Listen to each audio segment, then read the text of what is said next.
இவ்வுலகில் எந்த பொருளும் உறவும் நிரந்தரமில்லை. ஆனால் உன் எண்ணத்தால் விளையும் செயல்பாடுகள் மட்டுமே நிரந்தரம்.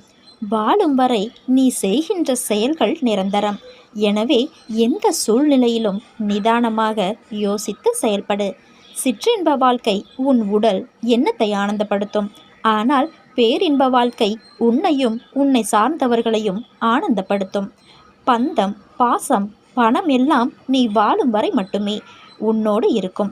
ஆனால் அன்பு, நன்றி, கருணையோடு நடந்து கொண்டால் நீ மடிந்தாலும் உனது செயல் எல்லோர் மனதிலும் வாழும். இருப்பதை கொண்டு வாழ கற்றுக்கொள்.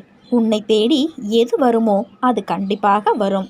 செல்வமும் சுபிட்சமும் நிலையற்றவை. இவ்வுடல் அழிவிற்கும் மரணத்திற்கும் உட்பட்டது.